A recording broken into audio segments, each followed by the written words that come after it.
Olá, meus amores, tudo bom com vocês? Eu espero que esteja tudo ótimo, porque aqui tá quase 100%, né? Passei por uma gripezinha, mas eu não poderia estar deixando de trazer para vocês um conteúdo incrível sobre essa plantinha aqui.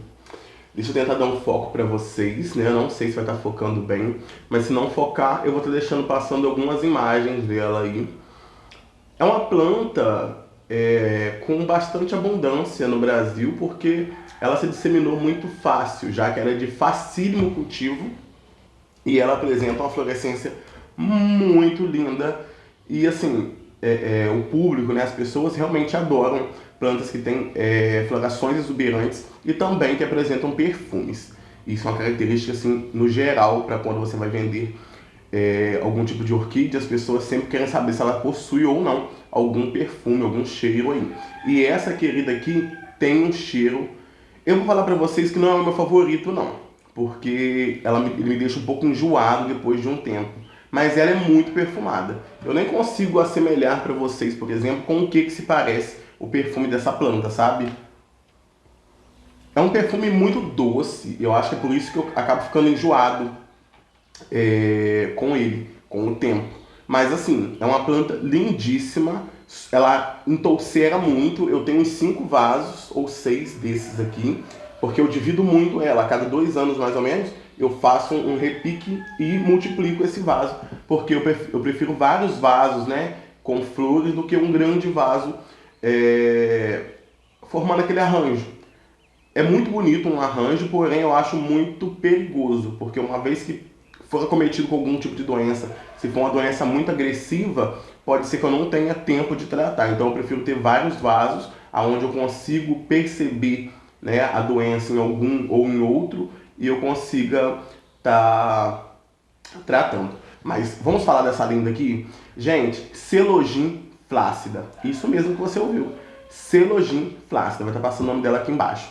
Essa planta é facílima de cultivar, super perfumada, então para perfumar muito o ambiente da sua casa. Se você gosta de perfume, eu aconselho muito. É uma planta super barata. É muito fácil você estar encontrando ela em shoppings, em gardens, em orquidários. Vocês podem estar procurando aí pela internet mesmo, que você acha com muita facilidade e num preço muito bacana, já que é uma planta tão disseminada, né? O preço dela acaba caindo um pouquinho e isso ajuda no consumidor final, porque fica bem mais em conta para você estar comprando. Gente, vamos falar um pouquinho. Primeiramente sobre a iluminação dessa planta. Essa planta ela é uma celogina, ela precisa de uma boa iluminação. Porém, ela não suporta luz solar direta, porque queima as folhas dela. Vocês podem observar aqui que a minha está num tom de verde bem bacana, e olha que ela estava debaixo de um sombrite de 70%. Eu acho esse tom aqui, ó, crucial. Ela trouxe só uma florescência esse ano, porque, como eu falei para vocês, eu divido ela várias vezes, então ela está apresentando hoje somente uma frente. E ela floresceu ano passado, ano retrasado. Então, ela precisa de frentes novas para estar florescendo. Então, se você quer muita floração em um vaso, é ideal que você tenha ou uma planta que apresente várias frentes, ou várias mudinhas no mesmo vaso, formando aquela touceira, aquele arranjo que tem muita gente que gosta. Eu não me preocupo, tá? Eu curto ver só essa haste floral neste vaso e eu acho que fica lindíssima. Deixa eu tentar dar um foco melhor para vocês. Então a iluminação aí, ó, a minha tá na iluminação no sombrio de 70%. Eu sou aqui da zona da Mata Mineira e recentemente fez muito sol. E assim, algumas plantas minhas, principalmente Phalaenopsis, mesmo embaixo de um sombrio de 70%, sentiram. A Celogin não. Ela gosta dessa iluminação um pouco maior. Nossa, eu tô pingando ainda que eu saí de chuveiro agora há pouco. Ela gosta dessa iluminação um pouco maior, porém, ela é uma planta que também gosta de uma umidadezinha no substrato. E aí a gente vai falar então agora sobre o substrato dessa planta. Mas, Jardel, o que eu faço então se eu tenho uma Celogin? Como é que eu vou adaptar ela na minha casa? Primeiramente, sempre coloque a sua planta virada ao sol nascente. Então ela vai receber o sol da manhã ali, que pega de 7 horas até umas 10, 11 horas. É um sol super bacana para sua planta, porque é um sol mais ameno. em algumas regiões do Brasil, eu sei que já está um pouco mais quente também nessas zonas, porque o aquecimento global, o efeito estufa, enfim. Mas continua sendo um sol muito mais tranquilo da planta suportar do que o sol pós-meridian, né, que é o depois do meio-dia. Esse sol depois do meio-dia, ele é muito intenso, principalmente porque ele começa, né, a atacar de uma forma apical. Esse sol está no ápice, né, então ele vai conseguir atingir essa copa, que geralmente não tem tanta proteção, porque você vê que as folhas se dobram para receber sol, exatamente. Então, se o sol começa a pegar muito aqui, resseca muito o substrato, pode estar torrando algum broto novo. Então, tem que ter um sombrite bom. Dependendo de área para área, o sombrite vai estar mudando. Aqui na minha região, 70% se adaptou super bem para ela. Em algumas regiões que foram mais nubladas, você pode usar um de 50%. Se a incidência solar for maior, talvez vai ter que colocar um de 80%. Tá? É uma coisa que vocês têm que ir observando mesmo. Cuidar de orquídea é isso. Tem que observar, porque sim, elas têm capacidade de se aclimatarem, porém leva tempo. Então, se essa orquídea, de repente, ela recebe muita incidência de luz, ela pode estar se queimando e depois é difícil a recuperação, né? Ela fica bem judiada, ela fica bem esturricadinha ali durante um bom tempo. Então, vamos pular dessa parte agora de iluminação, que eu acho que já ficou bem clara. Sempre coloque a sua planta aí para o sol nascente. Tem um galo cantando, mas enfim, relevem. Então, a sua orquídea é sempre virada ao sol nascente. No caso de celogins aqui. Essa celogin flácida é de facílimo cultivo e o substrato dela, eu estou usando o substrato mix. Não sei se vai estar pegando bem a câmera, se não tiver depois eu vou dar um zoom. Aqui eu estou usando fibra de coco, tem um pouco de casca de pinos, tem um pouco de xaxim velho, tá? Eu tinha um xaxim e eu desmantelo, sabe aqueles xaxim velhos que a gente costumava utilizar? Hoje em dia não acho bacana mais a utilização. Sei que muita gente ainda prefere o cultivo de orquídeas em xaxins. Eu não apoio, exatamente pelo xaxim ser uma planta que está com ameaça de extinção, né, que é a samambaia-açu. E não falando um pouquinho da planta agora, mas falando da samambaia-açu, ela é uma planta que ela demora muito tempo para desenvolver na natureza. A gente está falando de coisas, para uma samambaia-açu atingir um ponto de corte, um ponto de xaxim, coisa de 40, 50, 60 anos.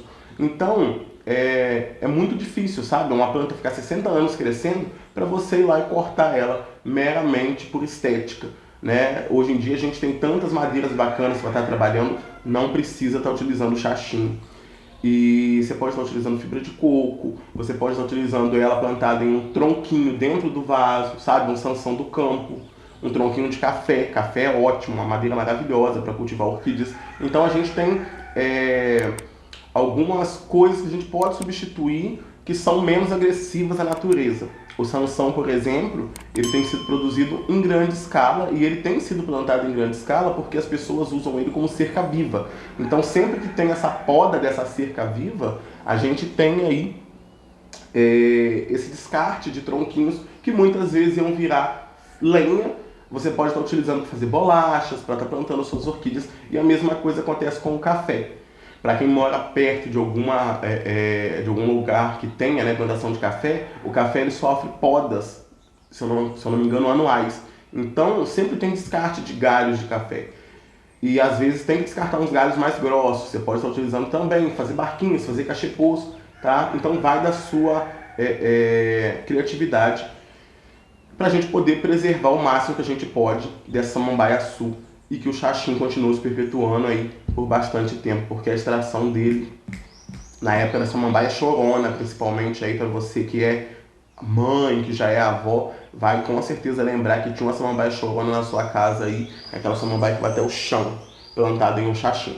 Esse extrativismo de forma irregular quase levou essa planta à extinção, tá joia? Então, vamos falar um pouquinho agora sobre rega e adubação. A celogin flácida é uma planta, como eu disse para vocês, que ela gosta de um pouquinho de iluminação, né? Então o meu está num sombrio de 70%, porém pega muita iluminação no meu orquidário. E na questão de rega, tem sido feito 2 vezes por semana. Exatamente porque nesse substrato aqui tem um pouco de fibra de coco e um pouco de xaxim.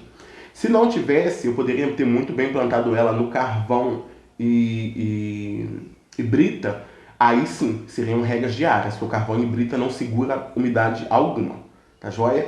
Tem sempre Tenha sempre em mente o substrato que você está utilizando para a gente descobrir a melhor forma de regar e adubar nossas plantas. Então, eu sei que aqui eu tenho xaxim, eu tenho fibra de coco, que são materiais que retêm muito adubo. Então, a adubação dessa planta eu não preciso fazer todo mês, porque vai reter muito adubo nesse substrato. Então, eu posso fazer a adubação dessa planta aqui, sim, a cada 2 meses, a cada 2 meses e meio, ou adubações específicas. Eu sei que ela vai florescer, então 1 mês e meio antes eu começo com adubo de floração para fortalecer essa floração dela. Eu sei que ela vai começar uma época de brotação, eu utilizo ali um adubo de crescimento, sabe? Então, quando você conhece a planta, conhece o ciclo dela e sabe os meses que ela floresce, que ela brota, você consegue fazer uma adubação mais guiada para aquilo que você quer na sua planta. Eu queria ter trago as minhas outras celogin para colocar aqui na bancada, porém eu já não estou mais na casa dos meus pais. Não ia dar tempo de eu gravar esse vídeo, porque eu estava altamente gripado, ainda estou com a voz um pouco rouca, não sei se dá para vocês perceberem. Então eu tive que trazer ela para minha casa em Piratinga, somente para gravar para vocês. E depois ela vai retornar ao meu orquidário lá na roça, tá joia? Então, Jardel, como é que a gente faz para regar essa planta? Gente, rega de orquídea não tem mistério, não tem receita. Dedinho no substrato, tá seco? Ótimo, dá uma regada nela em abundância, espera dar uma leve secada, viu que as raízes ficaram um pouquinho brancas, rega de novo. Não adianta você ficar regando a sua planta desesperadamente, porque vai apodrecer raízes e você vai perder essa planta, tá joia? Então, às vezes menos é realmente mais. Quando a gente fala de orquídeas, tem que conhecer bem o substrato que você está utilizando. Como eu disse para vocês, aqui é um substrato que tem xaxim e tem coco. São duas matérias que retêm mais umidade. Se eu tivesse plantado ela só em carvão e brita, como eu tenho muitas orquídeas, principalmente catleias e lélias, é um substrato que eu posso regar todos os dias, porque ele tem uma alta lavagem. Eu posso adubar quase semanalmente, porque não retém adubo nenhum. Então, assim, o carvão ele dá um pouco poroso. Ele consegue segurar dentro de si um pouco do adubo, né? Ainda mais se for um adubo foliar. Porém, é difícil das orquídeas conseguirem absorver esse adubo de dentro do carvão. Então, acaba que é um substrato bem neutro. Você pode adubar com frequência, você pode regar com frequência, que a sua planta não vai morrer se ela estiver só na brita com carvão. Neste caso aqui, 2 vezes por semana na minha região. Meu orquidário não é coberto com plástico, então no momento eu estou deixando ela por conta da chuva. Ela toma chuva, ela está se molhando e se secando sozinha e ela tem umas raízes muito bacanas. Eu queria mostrar para vocês, depois eu vou dar um close aqui, porque a raiz dela está criando uma associação com alguns tipos de fungo e está formando tipo aquele velame, sabe? Ela tá trazendo uma textura veludada e você percebe que isso é uma raiz muito saudável, é uma raiz que tem conseguido absorver uma quantidade muito bacana de nutrientes. E quando você vê uma formação de musgo nesse substrato, também é um sinal muito bacana para a sua planta, que significa que ela está conseguindo manter uma umidade nesse vaso relativamente boa para ela, porque o musgo não se forma em um ambiente muito seco, tá joia? Então a gente já falou aqui um pouquinho sobre a adubação, que no caso dessa planta eu posso estar adubando a cada 2 meses mais ou menos, porque esse substrato retém bastante adubação. A gente falou sobre a iluminação, a gente falou sobre a rega. Jardel, quando eu devo fazer uma poda, fazer uma retirada de muda? Quando ela começar a sair fora desse vaso. Aí, vou repicá-la? É um direito seu, é um gosto seu. Você poderia botar esse vaso imerso em água aí uns 20 minutinhos para as raízes dela amolecer, tirar toda a planta, remover um pouco do substrato velho, né, ver se tem alguma raiz podre que precisa ser podada e colocar num vaso maior para que tenha espaço. Você vê que a minha frente aqui, ó, já não tem mais espaço para crescer. E você vê que aqui atrás, ó, eu encostei bem atrás no vaso e ela já cresceu. Então ela está encerrando o seu ciclo, é o último ano dela nesse vaso. Ou eu tiro e faço uma divisão dessa planta, ou eu simplesmente coloco ela em um vaso maior. Não tem para onde a gente fugir. Ela vai começar a soltar brotações para fora e as raízes vão se prender no plástico. Tem gente que gosta, eu prefiro que não, porque uma vez que essa raiz prendeu no plástico, ela não consegue absorver tanto nutriente. A não ser que esse vaso fosse bem furado, porque as raízes vêm e conseguem entrar pelos furos e voltar para o substrato e estarem se nutrindo, tá joia?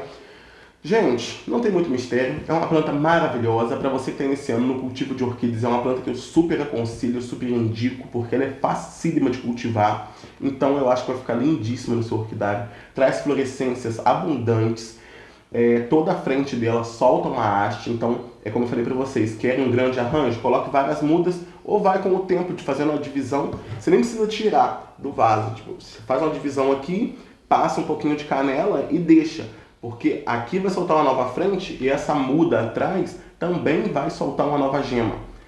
E com isso você vai passar a ter duas frentes no mesmo vaso. É mais seguro do que você arrancar e transplantar para outro vaso, porque a planta sente mais.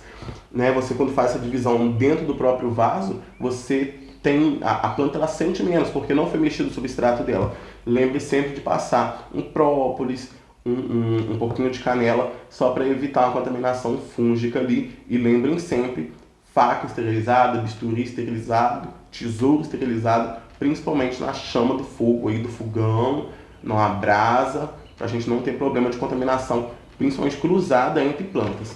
Toda planta que você vai cortar tem que esterilizar, porque se essa aqui estiver doente e você cortar outra depois, você pode estar sim transferindo alguma doença para todo o seu orquidário. Então, muito cuidado. Gente, espero que vocês tenham gostado desse vídeo. Essa é a Celogin flácida, uma planta maravilhosa, de facílimo cultivo. Tenham ela aí na sua casa e eu vou dar um spoiler para vocês. Meu orquidário estava um caos, está um caos, né? Hoje é dia 30 de agosto. Meu orquidário hoje está um caos. Vou fazer um vídeo mostrando para vocês ainda. Vou até chegar a planta um pouquinho aqui pro canto, para a gente poder falar. O que aconteceu? Para quem ainda não assistiu, volte alguns vídeos no canal aí, que eu expliquei o porquê que eu fiquei sumido por tanto tempo. Eu tive uma mistura ali de crise de ansiedade, crise de pânico e início de depressão. E com isso meu orquidário ficou abandonado quase 1 ano e meio. Sim, assim, abandonado entre aspas, porque minha mãe ia lá, jogava uma água, só que não teve replante, não teve adubação constante. Então muitas plantas estão muito debilitadas e muitas plantas pereceram. Tá? Algumas foram de arrasta para cima e eu me culpei muito durante um bom tempo. Só que eu entendi que foi parte de um processo de cura, né? Só quem tem ansiedade ou teve ansiedade sabe como é, tava uma coisa paralisante. E agora que eu tô numa fase melhor, tô fazendo um acompanhamento bacana, eu cheguei no meu orquidário e eu fiquei chocado ao ver a situação que eu mesmo deixei o orquidário chegar. E vou iniciar um projeto de reforma e vocês vão acompanhar tudo comigo. Já estou vendo aqui o novo tamanho do orquidário e vou dar um spoiler para vocês.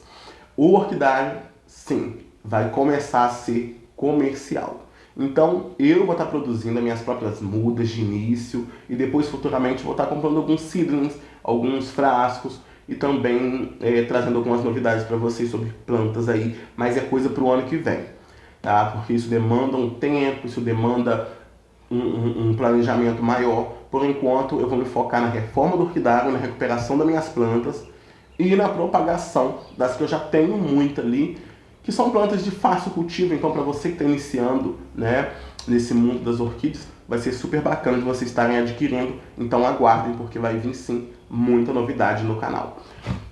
Beijão para vocês. Esse aqui é o nosso ponto semanal para conversar um pouquinho sobre plantas, é o nosso EcoPoint. E o EcoPoint vai contar com 10 episódios aí, eu nem sei que episódio é esse, mas vai estar aparecendo tanto na thumb do vídeo, quanto aqui embaixo também. Espero que vocês estejam adorando essa temporada de EcoPoint, tem sido muito gratificante para mim estar fazendo ela para vocês. E assim, fazia tempo que eu não gravava, estou um pouco enferrujado, garanto para vocês, mas eu fico muito contente de estar trazendo conteúdo, estar trazendo informações, porque realmente o importante é a gente estar cuidando das nossas plantas, e ver, né, que por mais que eu fiquei muito tempo fora do meu orquidário, ver essa Celogin, que foi uma das primeiras que floresceu aí após o meu retorno, ela florescendo, apesar de eu não conseguir estar constantemente ali cuidando dela, mostrou para mim que ela é uma planta muito resistente, ela é uma planta de fácil cultivo, porque ela não teve tanta manutenção, e isso me alegra muito e me motiva muito a estar sim restaurando todo o meu orquidário. E eu vou trazer todo esse processo para vocês, podem me cobrar. O EcoPoint dessa semana fica por aqui. Espero que eu tenha conseguido ajudar vocês a entenderem um pouquinho mais sobre essa lindeza que é a Celogyne flácida.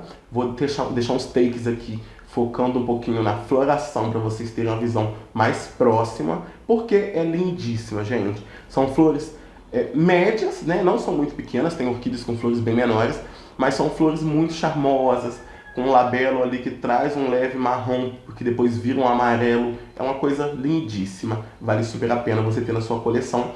Então, futuramente, já deixando aqui em primeira mão para vocês, o orquidário vai estar voltando sim a todo vapor e também de forma comercial, tá joia? Compartilha esse vídeo, curte, comenta, deixa aqui embaixo um comentário se você tem a Celogyne flácida na sua casa, como que você cultiva ela, qual que é a regra, qual que é a adubação, qual que é o substrato. Vamos trocar bastante informações e eu vou estar deixando aqui embaixo também o nosso link do nosso grupo lá do WhatsApp.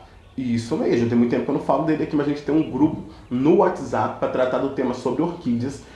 E eu tenho que até atualizar o nome do grupo, porque ainda está como o garoto do blog. O canal já mudou, mas o grupo ficou com o nome. Não sei se vou atualizar também não. Porque o garoto do blog sou eu e faz parte da história. Então, gente, não vou me prolongar mais não. Beijão pra vocês, até semana que vem e até o próximo EcoPoint. Fui!